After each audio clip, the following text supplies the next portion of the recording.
Hello, everyone, and welcome to another edition of the award-winning Connecting with Kim. I'm your host, Kim Droege, and we are here on Tampa Bay Arts and Education Network. You can also find the audio of our show on Sun Radio, 96.3 FM, and on your favorite streaming platform. Every week, we work very hard to bring you useful information to live your best life in our little corner of paradise here in Tampa Bay, and this show will be no exception. I want you to like and follow my Instagram, Facebook, and X account for the latest information on the show, my guests, and my on-air wardrobe, which is provided by the Spring of Tampa Bay from the Spring Boutique, which is located at the corner of Swann and Henderson here in Tampa. And we'll talk more about that later. So I want to thank you for joining us today. We have a really great program coming up. I'm so excited about our guest. He's a first-timer. And we love to have first-time guests on Connecting with Kim. And we hope it won't be the last time he comes back, so we have to treat him really nicely. And so let me introduce him to you. And I don't want to miss a single thing of the proper introduction. So as you know, sometimes I actually do refer to notes. So my guest in the chair today is Senator Darryl Rouson, who is the Democratic Senator for District 16 in the State House. And that is parts of Pinellas and Hillsborough County, from downtown St. Pete to downtown Tampa and beyond. And before he became a senator, he was in the House of Representatives, the Florida House of Representatives, from 2008 to 2016. And we are so delighted that you have joined us today on Connecting with Kim. Welcome. Well, thank you so much for allowing me this connection with Kim. And another way of connecting with my community. Exactly. We're thrilled to have you. So when we start Connecting with Kim, we give every guest the opportunity to share their life journey as much as they want to, and as much as they think is relevant, with our watching and listening audience, because you just never know when somebody out there is from the same place you are, went to the same school you did something in life that you did, and it's always nice to have that connection with them. So take it away. Well, thank you very much for this opportunity again. I'm a product of Tampa Bay, born in New Orleans, but raised up from 5 years old in St. Petersburg. I attended Catholic schools and graduated from Bishop Barry High School for boys, now called St. Pete Catholic. That ages me. Then I attended Xavier University in New Orleans, University of Florida for law school, came back to St. Pete, practiced law for a little while. Unfortunately, I became addicted to cocaine and alcohol, and then I left the state for about 9 years going through drug treatment programs. Returned home and rebuilt my life. Became president of the NAACP in St. Petersburg, elected to the House and now the Senate, and all I want to do is leave a good legacy that deals with creation of opportunities for people to recover. I love that you are so candid about your past, because, and I think it's great because people can learn from that. People can understand, excuse me, that you can have trials and tribulations and challenges in your life that you think you're not going to ever overcome, but you can. Yes, there's darkness in addiction, but there's no shame in recovery. Especially now, it has never been more relevant. The pandemic ripped the scab off the wound. People began to isolate, depression, loss of job, grieving loss of loved ones, and some of them turned to substances to cope. And we now have opportunities for recovery, and we need to highlight that. Celebrate the recovery, not the addiction. Exactly. Not celebrate the descent, but to celebrate the ascent. Ooh, I like the way you said that. You can borrow it. I'll let you have that. You can steal it. It's okay. No, I'm serious. Everyone goes through challenges in their life. Everyone deals with them differently. Everyone, some people turn to abusive substances of one sort or another. Some people turn to gambling. Some people turn to sex. Some people turn to, there's all kinds of addictions, right? Right. But what we have to always celebrate, number one, we have to offer the opportunity to get help. That's right. And number two, we have to celebrate when you take advantage of the opportunity and elevate yourself back out of whatever you've fallen into. That's right. I mean, I had to laugh because you and I talked before we did the show. You said to me, "Now, Kim, what are we going to talk about?" And I said, "Senator, You have a Wikipedia entry. I don't think we're ever going to run. Oh, no. And you know what? Whether it's factual or not is a different issue. But I don't think we're going to run out of things to do. And I know part of your journey for those 9 years took you up into my home state, right, Indiana. Yes. And so, long way back, I applaud you, and I applaud the others that you're trying to help, because I know you're very, very serious about that. I am very serious about it because it's about life and death. It's about life and death. There's no shame in recovery. No, none at all. And also it made me who I am. I'm very passionate about substance abuse and mental health in the Florida Senate, as well as criminal justice reform, as well as fully funding public education, taking teachers seriously as professionals, opportunities for youth to divert from the justice system and get help if that's what they need, as opposed to becoming a convict. Mm-hmm. You know, there are a lot of things that touch me and make me who I am. So you became the president of the NAACP in Pinellas County, and then you decided to run for office. So what motivated that decision? Well, for me it was a logical next step. I began to engage the community in diversity, appreciating the beauty of diversity, and I wanted to take certain fights to another level, Mm-hmm. and that level was the legislature. Mm-hmm. And you spent, what, 8 years in the legislature? Yes. In the House? In the Florida House. In the Florida House. Representing portions of Manatee, Sarasota, Hillsborough, and Pinellas counties. I know your district has changed because we're always redistricting, you know. Yeah, but it's a wonderful district. I live near the southernmost tip of Pinellas, near the Skyway Bridge, but my district actually begins at Bears Avenue.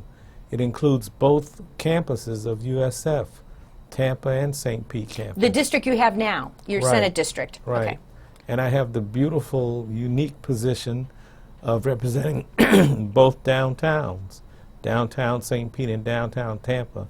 And I love to say that there's not another senator in the state of Florida that has more arts, theaters, museums in their district than I do. And that's absolutely got to be the case because, I mean, between the two, I mean, St. Petersburg is known for its arts and its culture, and I have to say its restaurants. I've never had a bad meal in St. Pete. Go St. Pete. Yeah, go St. Pete. But go Tampa But too. go Tampa too, because Tampa has really blossomed in the last several years in particular. But you're absolutely right. I mean, if we counted it all up, nobody's going to equal that. No, I have the Dolly, the Mahaffey, the Chihuly, James Museum of Western Civilization, Mm-hmm. all of those, American Stage, Palladium.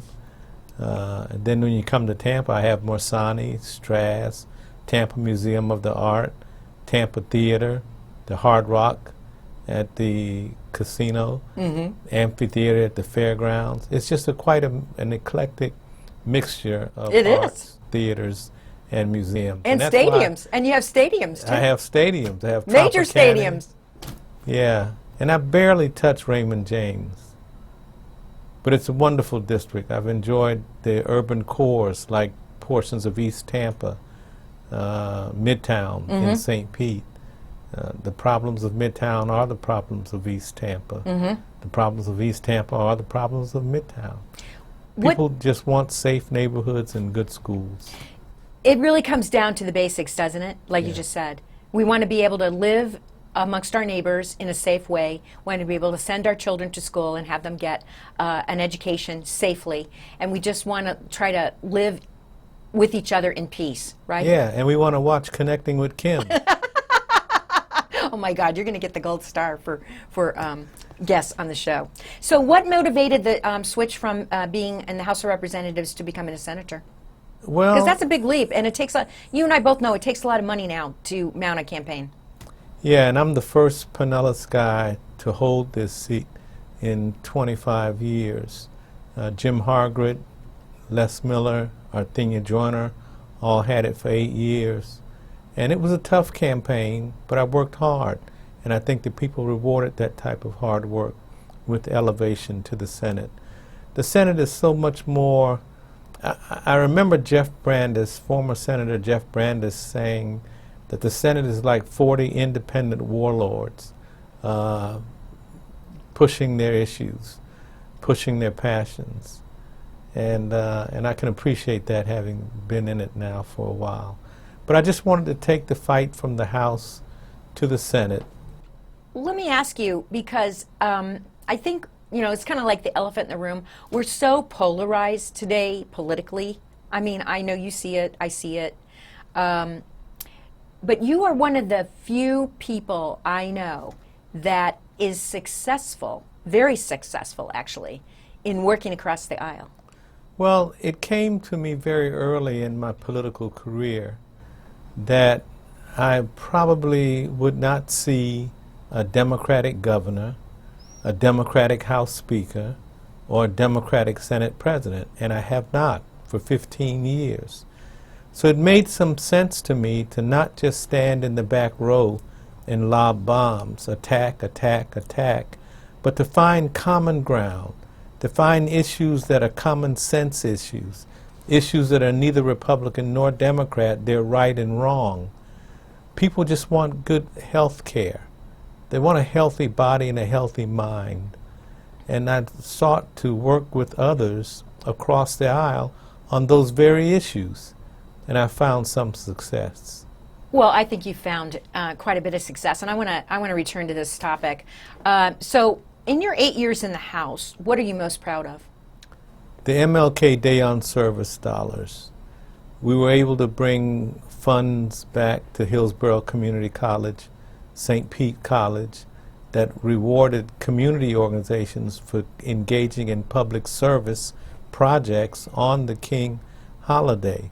A day on, not a day off. Dr. King talked about serving the public, and these dollars gave grants, many grants, to community organizations like churches, like nonprofits, like fraternities and sororities, to perform public service, do cleanup of neighborhoods, visit the elderly, read to children, those kinds of things, and I'm very proud of that.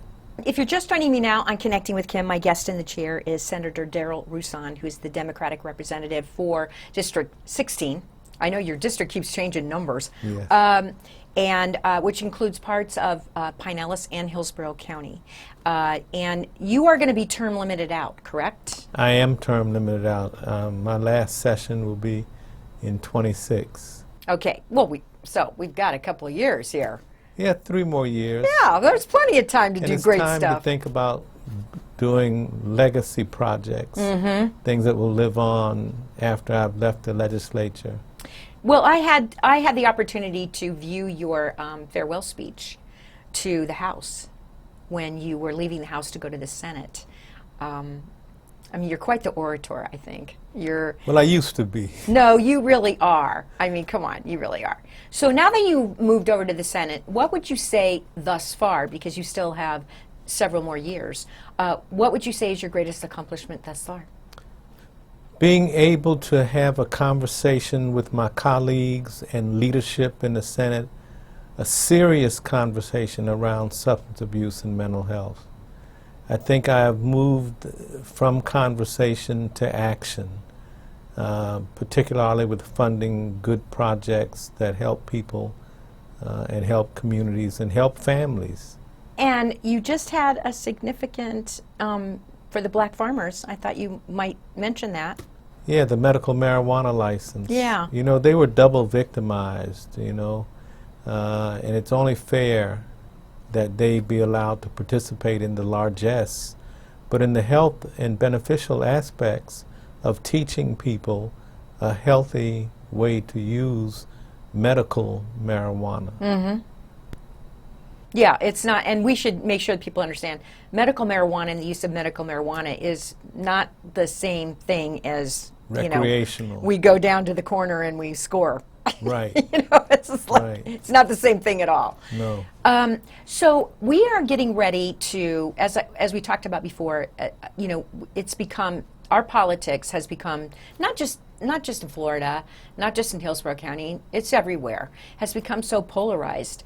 So what are you looking forward to in the next session of, what would you like to get accomplished in the next session coming up? I think the Senate President's priority for this coming session will revolve around health care and issues involving health. And I'd like to work on, one of my passions in substance abuse and mental health is recovery. I'd like to see certified recovery cities, counties and cities engaged in this battle of addiction. And I want to be creative with it. I want to put together some type of program. And I also want to develop leadership to come behind me. You know, TOBA has a great leadership program here. They're developing one in St. Pete. A lot of people talk about stopping the pipeline. We have to. So we've gone from we have to shut down the supply line to just say no, right? I'm like, okay, in my way of thinking, neither one of those is going to work because the supply line is always going to be there. And just saying no, okay, might work for some people, won't work for others. Right. You've got to do more than just say no. We got to do, so the way I look at it is like, you've got to take away the reason and the need why somebody turns to substance abuse, right? I mean, there's a reason they turn to it. Right. You got to address that part. Well, they say it always, before it begins with drinking, it begins with thinking. Right. It's the way you perceive life, the way you perceive coping with life on life's terms. And we do have to teach people that the stigma is not worth the hiding. So I wanted to also touch on, because, Master Deputy Mary was in the chair a couple of weeks ago, and he will, last week actually, and he will, and you know him and from the Hillsborough County Sheriff's Office, and I think he's broadcasting next week. But I wanted to touch a bit on what we're trying to do, that piece of legislation that I'm so happy that I have an opportunity to work with you on, about protecting, it's not just seniors, but it's mostly seniors, from the scams of, helping them, protecting them from financial scams. Right. Well, it was a great idea brought to me by you and by Deputy Mary.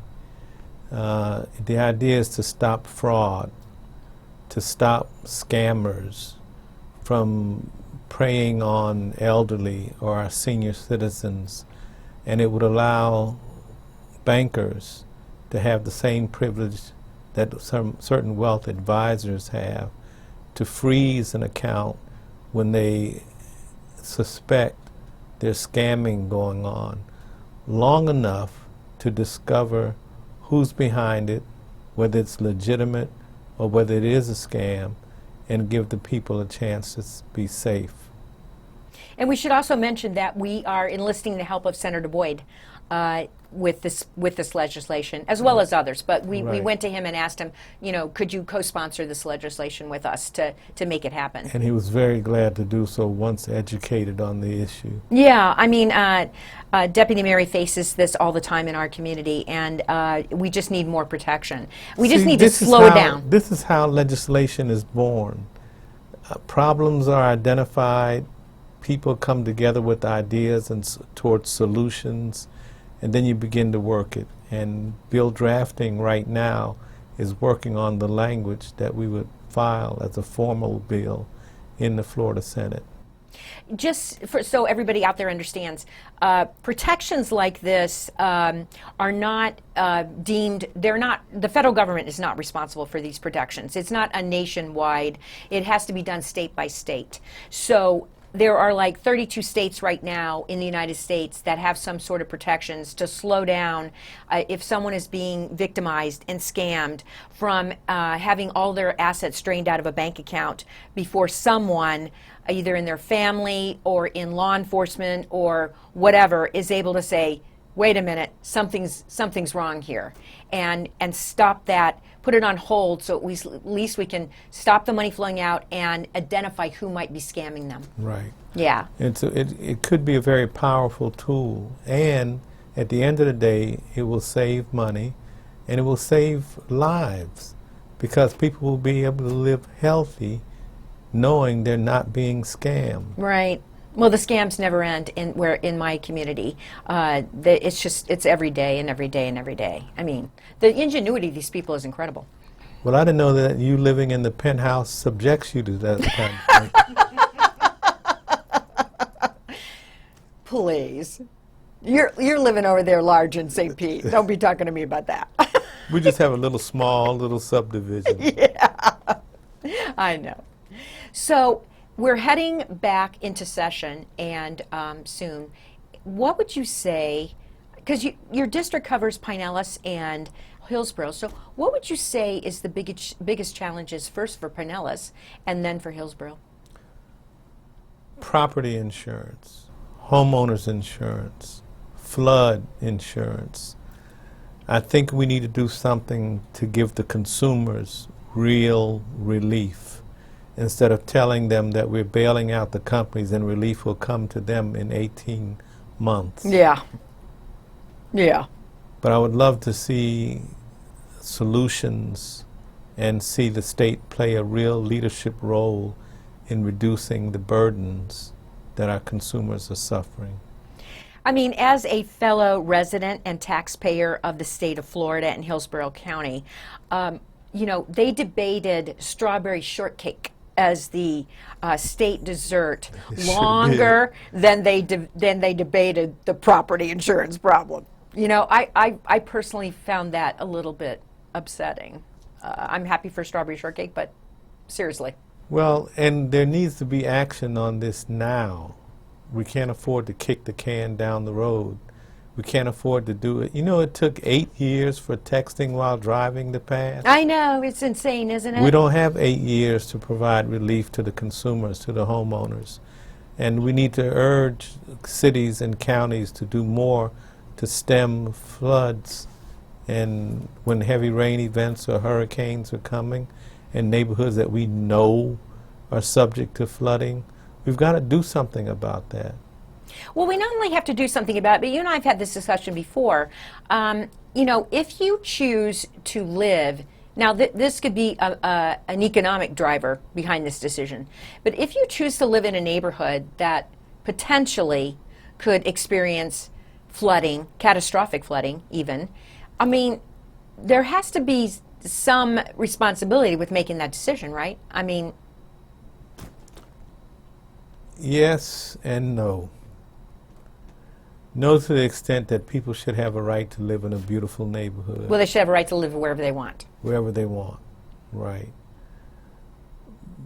And they should be able to go to leadership, whether it's city council or county commission, and urge them to put the funds behind creating solutions to the flooding. I mean, it can be stopped, and we just need to urge them to do it. Well, you know, I hope you're right, but, you know, my parents have lived here since 1989, and I can tell you that the flooding that occurs in, I won't speak to St. Petersburg because I don't live there, but the flooding that occurs in Hillsborough County and Tampa has pretty much been that way since 1989, so I'm like... Yeah, Old Northeast Shore Acres area of St. Petersburg has experienced the same thing. And you would think that if we can predict storm surge, we can predict flooding, and then when it's not flooded, we can do something about it. But there has to be a will to do it, and I don't think the will exists. I'm sorry to hear that. So we are just about out of time. Is there any other message you want to share with our listening and watching audience? That I'm very grateful that these communities, these neighborhoods that make up District 16 have elected me time and time again to be their spokesperson on issues that are important to them, their community, and their children. And just keep me in your prayers. Let's pray for a great session. You know, I approach every session with huge optimism and then pray that pessimism doesn't show up. I love that. I think we should all be praying for optimism about session. And I think you're writing a book, too. Did I hear something about that? Well, who told you that? Yes, I'm writing my story. You know, there's nothing like you telling your own story and piecing it together for folks and hopefully it will be an inspiration to some. I'm sure it will be. I'm sure you're an inspiration for many people. Well, we're out of time, and I can't thank you enough for being my guest. You know you can come back anytime you want, so you just have to let me know. Well, I am grateful to be here. I'm also grateful to Rubenstein Law that supports my public service. Yes, we should give them a shout out. But we're grateful for your public service. And thank you for being our guest today on Connecting with Kim. Well, I feel sufficiently connected. Okay, so folks, thank you, Senator Rouson, for being my guest. I'm really very appreciative. So that's all we have time for today. As like I said, we try to bring you useful information to help living in our corner of paradise that much better. I want to give a shout out to my sponsor, the Spring of Tampa Bay, who provides my on-air wardrobe for my shows from the Spring Boutique located at Swann and Henderson. And they also have a thrift store on North Willow. And net proceeds from those two locations help support their mission. What is their mission? Their mission is to provide safe spaces and empowering services to survivors of domestic violence and their children. And they do a great job of it. And I want you to support them by shopping at the thrift store and the Spring Boutique, because I can tell you, I get great stuff, and sometimes I have to say, no more can come into my house. It has to go back so someone else can enjoy it. Again, thank you. Catch our show on Sun Radio, 96.3 FM, Monday, Wednesday, and Friday at 3:30, and on your favorite streaming platform. And we'll be back next week with another edition of award-winning Connecting with Kim. Bye.